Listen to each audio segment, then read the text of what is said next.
Well, I thought tonight we did some good things, and we needed to raise our intensity level, especially defensively. And I think that was the key to the ball game. We really did some, and then we kind of controlled the ball at the end there and really hounded them as far as contesting their shots. But I'm impressed. Coach Brown's team, Albany is always a tough team, and it's a good win for us. Any questions? Tubby, what would you say was the key to that, especially in the first half there defensively? Being, you mentioned hounding them, but what would you say? What was the difference tonight, maybe from some other performance you guys have had defensively? Well, I thought we were in focused. We were ready. We had a great scout. We've had a couple good practices. I thought, Alvin Williamson, he did a good job getting the guys ready, and we came out, ready to play, and we had some turnovers there. I think it was about 3 or 4 offensive fouls where we kind of, but it was just, I challenged them to really, limit their opportunities, really challenge every pass and try to force them out of their offense. And once we can score, we can get into our press, and I thought that was a big help. We've talked about this before, and you guys have gotten off to kind of some slow starts, but tonight you guys really came out and pushed the tempo. And I saw you on the sideline imploring them to push it, move the ball. Was that? Yeah, I was pretty animated tonight. Yeah, but it's one of those games where you sometimes players in the level of intensity. But again, we've been practicing well. We probably wouldn't have beaten this team 2 or 3 weeks ago. Because I think we're improving every day. A lot of guys are logging, quite a bit of minutes there. Jeremiah 37 is a lot of minutes. We got to get him more rest there, but he did a great job down the stretch. But yeah, I wanted them to push the ball up the court.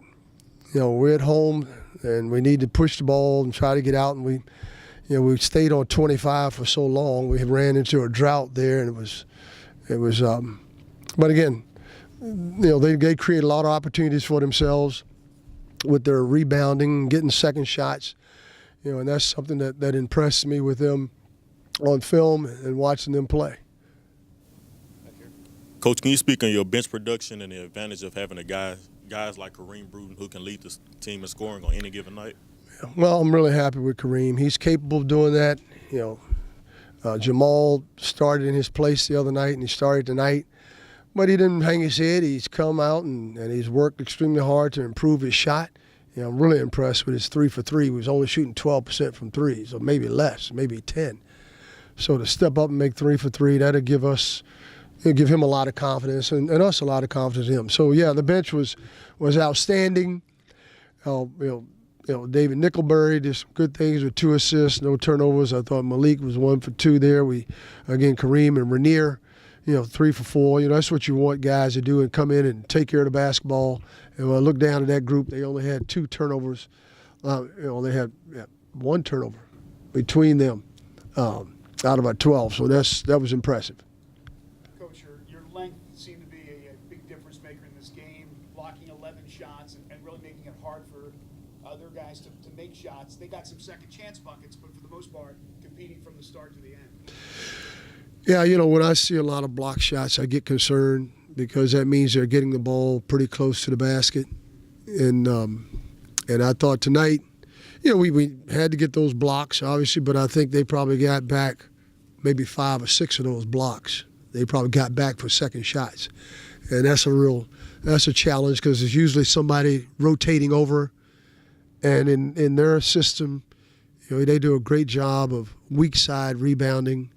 Especially Starr, he really does a great job of wedging you under the basket and getting second shots. He had 4 tonight, 4 offensive rebounds, and that's what they do. We appreciate our guys blocking shots, but I know what it leads to sometimes. Coach, looking ahead, you play Louisville this week. You haven't won outside the FedEx Forum. What is your message to your team this week, and what do you do differently to prepare to go out of town? Oh, well, we just have to play the game as best we can. We know they're a very talented team, one of the top teams in the country.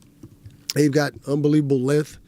I don't know how many shots they blocked last night, but my staff was telling me how well they played. So we'll watch some film on them. The big key is we can't turn the ball over like we did tonight. We're going to have to be more efficient at both ends of the court. So it'll be a real test for us to see how much we've improved. So that's all I can tell them, is that we're going to be playing a very talented team. And we're going to have to play a lot better than we did tonight. Yes, sir. On Kareem's shot, he mentioned that the coaching staff was talking to him about his palm on the ball. Could you just talk a little bit more about specifically the change you made in his shot? Well, he's been working on it. Most of the guys have a tendency to put the ball back in their palm of their hands and not get it up in their shooting pads and getting it off quicker, if you spend too much time holding the ball. But his balance has been good. His release has always had a good release. Again, you're right. It's been back in his palm, and I'm glad that he's recognized that and made the change that he's had to on his shot. But that's pretty much it. In shooting, it's all about rhythm, the mechanics at this stage. He was kind of moving his head, so that was one of the things we have to do, is make sure that he keep his head still. And it was a good looking shot. I'm glad to hear he's been spending a lot of time on his shot, trying to develop it and improve it, and he did. But to answer your question, you want the ball up here, you want to be able to see, but his hand's always flat on it, so we had to make that change. Tonight you had 2 more turnovers than assists. Is that kind of one stat category that's still a little bit of yeah, it bother is. to you? There's a problem. Obviously, we had one kid had 5 turnovers, so he wasn't. I don't know where he was, but Kevin is usually much more better ball handler. We have to figure out what's going on. They're in the middle of exams, so there's a lot of things that are different for them this week, and that's always it's always tricky this time of the year when kids are in exams and you play a game or 2, because he just looked a little. He got hit in the leg. He was yesterday. He didn't practice because he got hit. He only practiced a short while, and then tonight he got kicked in the shin again. So that's probably what happened to him. In terms of Jeremiah, the way he played down the stretch, obviously probably the first 30 minutes were not up to his standards that he set so far this year. But what is it about him? He's obviously shown a lot of trust. What is it about him that allows him to kind of rise to those big moments? His competitiveness, sometimes he gets, he want to do too much, but now he's learning when to take over the game, who to get the ball to. I mean, it was an excellent pass. I think he hit, he went back to Jamal Johnson for that big 3. When we put the ball in his hands, we trust that he's going to make good decisions, and he's learning. He's still learning the point guard spot and trusting his teammates. Still have to work on time and score, like the right before the half, a little early, right at the end of the game a little early. But that's the thing. But he was unbelievable defensively. I mean, that's what he does best. He was just tremendous down the stretch, pressuring the basketball, getting steals, knocking down 7 of 8 from the free throw line. He did it all tonight, so we are. But that's what we expect from Jeremiah. When he plays that well, we're pretty tough.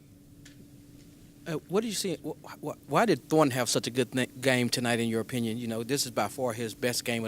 Did you see something in the game plan that saw that, or is it something that he developed? But he's been getting better in practice. He's been able to shoot the ball. He struggled shooting the ball early on. They're learning our defensive system. They're learning our offense. And I think I said that from the beginning. When it comes to freshmen or junior college players or transfers, it takes a while. So it's taking them, they have 9 games under the belt. And so it's time for him to improve and do the things that we expect him to do. And I think it's just a matter of time. Coach, I think it was about 4 minutes or so left in the game, and I see Jeremiah look over at you, and he just breaks out into a big smile. Mm-hmm. Is that about the point y'all realize that y'all can go ahead and close this out and win it? No, I don't know what he was smiling about. He probably wasn't smiling at me, because I wasn't smiling back. So, but, because we had a lot of time left in the game. I don't smile until the game's over. Last question is from you, Coach. Albany's had a lot of man-to-man defense that they've played this year. And while you've seen a lot of zone throughout the season, were you surprised to see that early on from the Great Danes?